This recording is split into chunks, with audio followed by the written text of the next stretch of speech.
Hello दोस्तों। तो जैसे कि आज हम वोल्टेज डिवीजन रूल पढ़ेंगे, एक प्रैक्टिकल करेंगे कि आखिरकार वोल्टेज डिवीजन रूल कैसे हम अप्लाई करते हैं किसी सर्किट पे। तो मैं एक सर्किट बना लेता हूँ।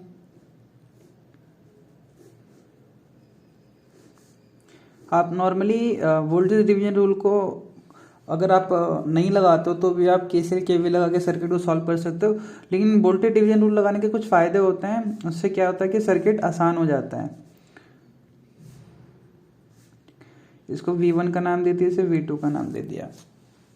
तो जो वोल्टेज डिवीजन रूल है वो क्या कहता है कि अगर आपके पास रेजिस्टेंस है कनेक्टेड है, कोई रेजिस्टेंस कनेक्टेड है सीरीज में, अगर आपके पास कोई सीरीज में रेजिस्टेंस कनेक्टेड है, ठीक है, तो आप क्या कर सकते हो, किसी अक्रॉस से भी आप वोल्टेज निकाल सकते हो। जैसे मैं आपको कहूँ कि मुझे V2 की वैल्यू निकाल के दिखाओ, तो आप क्या करोगे कि आप करंट निकालोगे। हम निकाल लेते हैं, पहले दोनों को ऐड करके 20 से डिवाइड करते हैं। पहले हम R इक्विवेलेंट निकाल लेते हैं। R इक्विवेलेंट निकालने के लिए R1 प्लस R2, तो कितना हो जाएगा हमारा 2 प्लस 3 इक्वल टू 5। तो R इक्विवेलेंट जो आ गया 5 आ गया, ठीक है। अब जो वोल्टेज वो कितना है 20 वोल्ट दे रखा है, और जो करंट है वो कितना आएगा V डिवाइडेड बाय R।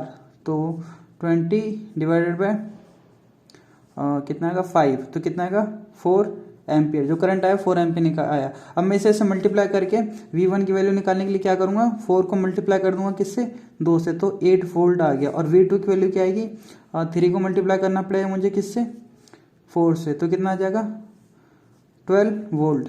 तो देखिए मेरे पास तरीके हैं कि मैं नॉर्मली केसीएल केवीएल लगा के भी ओम्स लॉ लगा के सर्किट को सॉल्व कर सकता हूँ। लेकिन जब आप कॉम्प्लिकेटेड बड़े बड़े सर्किट करोगे ना, तो वहाँ पे केसीएल केवीएल लगाना थोड़ा कॉम्प्लिकेटेड हो जाता है। वहाँ पे ना वोल्टेज डिवीजन रूल इजीली लग जाता है। मतलब मैं ऐसा कहूँ कि एक टूल्स है जो आपको हेल्प करता है बड़े बड़े लार्ज सर्किट को सॉल्व करने के लिए।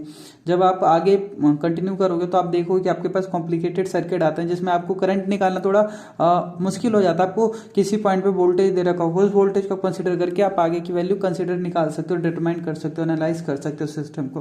तो नॉर्मली हमारे पास जो वोल्टेज है 12 वोल्ट और 8 वोल्ट है। जो 8 वोल्ट है वो यहाँ का है, और जो 12 वोल्ट है वो यहाँ का है। अब हमें इस पे ना वोल्टेज डिवीजन रूल लगाना है, ठीक है। वोल्टेज डिवीजन रूल लगाने के बाद हम ये देखेंगे कि क्या हम इसका जो वोल्टेज आ रहा है वो सही आ रहा है या नहीं आ रहा है। तो वोल्टेज डिवीजन रूल के लिए सबसे पहले जो वोल्टेज हमें निकालना है उसे लिख लेना है, उसकी इक्वल इनपुट वोल्टेज क्या है, इनपुट वोल्टेज है 20 इंटू जिस रेजिस्टेंस के क्रॉस निकालना है। मान लीजिए मुझे इसके क्रॉस निकालना, तो 2 से मल्टीप्लाई करूंगा, और divided by total resistance, total जो सर्किट का रेजिस्टेंस होगा 2 प्लस 3।